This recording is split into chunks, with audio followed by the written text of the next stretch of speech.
সুপ্রিয় দর্শক, স্বাগত জানাচ্ছি। ভোলা দেশের একমাত্র দ্বীপ জেলা, চারদিকে থই থই পানি।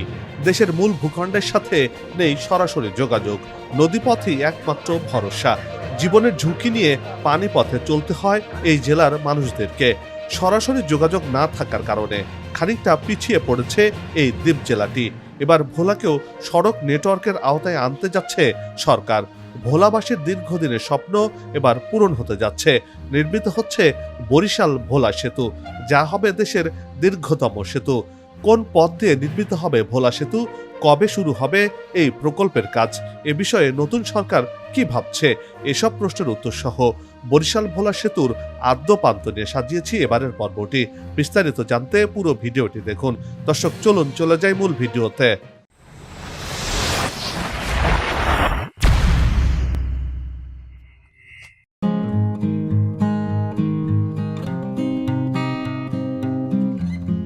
ছাপ্পান্ন হাজার বর্গমাইল আয়তনের এই বাংলাদেশ যেন প্রাকৃতিক সম্পদে ভরপুর একটি দেশ। সারা দেশেই ছড়িয়ে ছিটিয়ে রয়েছে নয়নাভিরাম সব সৌন্দর্য, সমৃদ্ধ ইতিহাস, ঐতিহ্য, বৈচিত্র্যপূর্ণ সংস্কৃতি, দৃষ্টিনন্দন জীবনাচার। আর এসব বৈচিত্র্যতা মন কাড়ে দেশি বিদেশি পর্যটকদের। পৃথিবীর দীর্ঘতম সমুদ্র সৈকত, প্রত্নতাত্ত্বিক নিদর্শন, ঐতিহাসিক মসজিদ, মিনার, নদী, পাহাড়, অরণ্য সহ হাজারো মনোমুগ্ধকর দৃশ্য রয়েছে টেকনাফ থেকে তেঁতুলিয়া পর্যন্ত।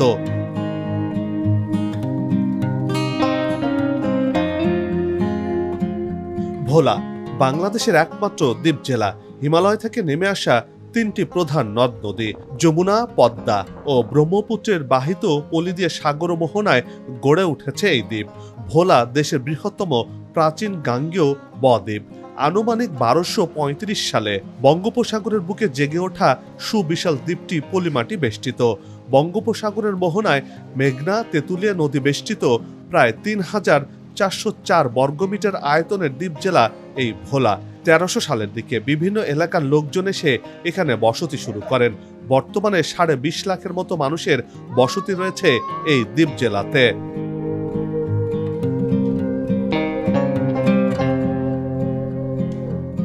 ভোলা গাজী পাটনি নামের এক বুড়ো মাঝির নাম অনুসারে এই জায়গার নাম হয় ভোলা।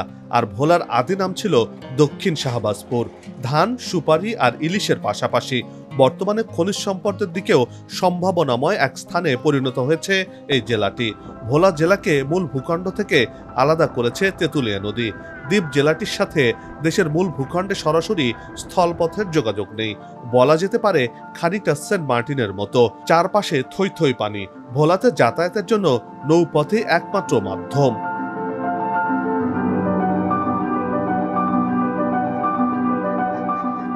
নদীপথে বরিশাল থেকে ভোলার ভেদুরিয়া যেতে লঞ্চে প্রায় 2 ঘন্টা এবং স্পিড বোটে প্রায় 40 মিনিটের মতো সময় লাগে। ভেদুরিয়া থেকে ভোলা সদর উপজেলায় যেতে প্রায় 30 মিনিট সময় লাগে। বরিশালের লাহারহাট ফেরিঘাট থেকেও লঞ্চে ভেদুরিয়া যাওয়া যায়। এই ঘাট থেকে ভোলার ইলিশে ঘাট পর্যন্ত একটি ফেরি চলাচল করে।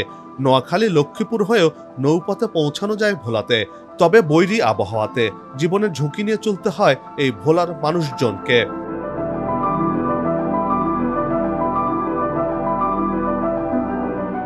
ভোলাতে গ্যাস ক্ষেত্র আবিষ্কৃত হওয়ার কারণে ভোলাবাসীর আশার সঞ্চার হয়েছে।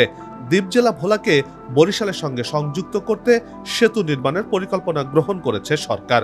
পাবলিক প্রাইভেট পার্টনারশিপ বা পিপিপির ভিত্তিতে তেঁতুলিয়া ও কালাবাদন নদীর ওপর দিয়ে বরিশাল ভোলা সড়কে দেশের দীর্ঘতম ভোলা সেতু নির্মিত হবে। এই সেতুর দৈর্ঘ্য ধরা হয়েছে 10 কিলোমিটার। এর মধ্যে প্রায় 3 কিলোমিটার শ্রীপুর চরের ওপর দিয়ে যাবে।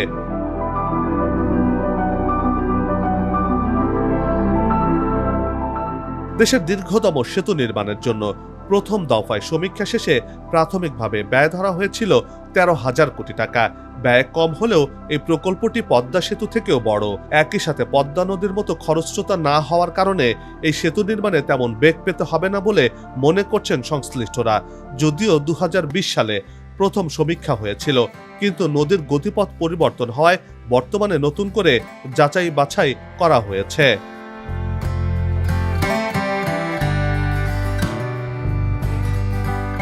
ভোলা সেতু নির্মাণে অর্থের যোগানের জন্য বৈদেশিক সহায়তা চাওয়া হয়েছে।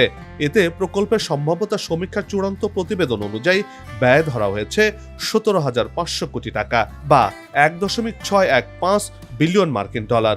এর আগে চীন ও দক্ষিণ কোরিয়া প্রকল্পটিতে অর্থায়নে আগ্রহ দেখিয়েছিল। পাবলিক প্রাইভেট পার্টনারশিপ বা পিপিপির আওতায় সেতুটি নির্মাণে আগ্রহ প্রকাশ করেছে বাংলাদেশের অন্যতম বন্ধু রাষ্ট্র জাপান। দেশটির মিগাওয়া কনস্ট্রাকশন লিমিটেড এই সেতু নির্মাণ করতে চায়। এই অঞ্চলের মানুষের দুর্ভোগ লাঘবে দ্রুতই এই সেতুর কাজের জন্য অর্থের যোগান নিশ্চিত করে কাজ শুরু করা হবে বলেও জানা গেছে।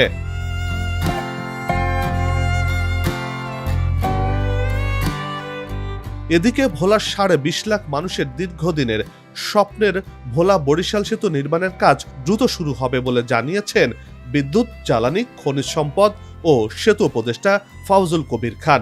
সম্প্রতি তিনি এমন ঘোষণা দেন। তিনি গণমাধ্যমকে জানান, ভোলা বরিশাল সেতু নির্মাণ অনেক ব্যয়বহুল, তবে কাটছাঁট করে এটির ব্যয় কমিয়ে হলেও একটি মাল্টিপারপাস সেতু নির্মাণ করার কাজ চলছে। এ সেতু নির্মাণে সরকারের আগ্রহ রয়েছে বলেও উল্লেখ করেন তিনি।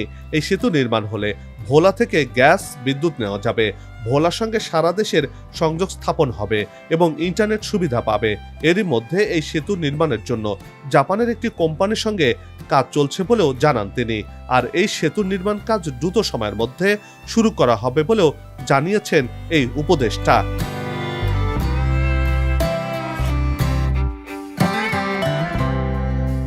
আর এতেই বরিশাল ভোলা সংযোগ স্থাপনে একটি সেতু নির্মাণের পরিকল্পনা নতুন আশার আলো দেখা দিয়েছে। সেতু বিভাগ জানিয়েছে, জরিপ ও আলোচনার ভিত্তিতে ভোলার ভেদুরিয়া ফেরিঘাট এবং বরিশালের লাহারহাট ফেরিঘাটের খানিকটা দক্ষিণে সেতুটি নির্মাণের জন্য স্থান নির্ধারণ করা হয়েছে। এরই মধ্যে সেতু নির্মাণের সাইড নকশাও তৈরি করা হয়েছে। সেতু সম্ভাব্যতা জরিপ প্রতিবেদনে বলা হয়েছে, ভোলা থেকে যাত্রী ও পণ্য পরিবহন নৌকা ও লঞ্চের উপর নির্ভরশীল, যা এই জেলার আর্থ সামাজিক উন্নয়নে প্রভাব ফেলছে। এই সেতু নির্মিত হলে দক্ষিণের দুটি জেলার মধ্যে যাতায়াতের সময় কম লাগবে এবং ভোলা থেকে গ্যাস সরবরাহ করা সহজ হবে।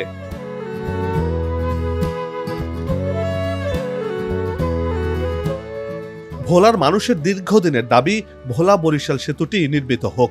এবার সেতু উপদেষ্টার এমন ঘোষণায় অনেকটা আলোর মুখ দেখতে যাচ্ছে ভোলা বরিশাল সেতু। সেতুটি হলে ঢাকা সহ সারা দেশে যোগাযোগ সহজ হবে, সময়ও কমে যাবে। গোটা দক্ষিণাঞ্চলের মানুষের যোগাযোগে আসবে বিরাট পরিবর্তন, যা অর্থনৈতিক দিক বিবেচনায় ইতিবাচক ভূমিকা রাখবে। এ অঞ্চলের মানুষ পদ্মা সেতু পুরোপুরি সুফল পাবেন। একই সঙ্গে চট্টগ্রাম বন্দর থেকে খুলনা পর্যন্ত সহজ যোগাযোগ ব্যবস্থা গড়ে উঠবে।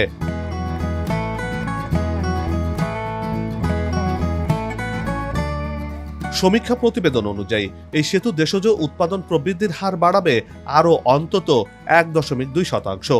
ভোলা এবং দক্ষিণাঞ্চলের মানুষের আর্থসামাজিক ব্যবস্থার উন্নতি হবে, অর্থনীতিতে ব্যাপক গতি আসবে। এতে করে এই অঞ্চলের মাথাপিছু আয় বাড়বে, নিশ্চিত হবে শিক্ষা ও চিকিৎসা সেবাও। দেশের দীর্ঘতম ভোলা সেতু নির্মাণের মাধ্যমে রূপ বদলে যাবে দক্ষিণাঞ্চলের।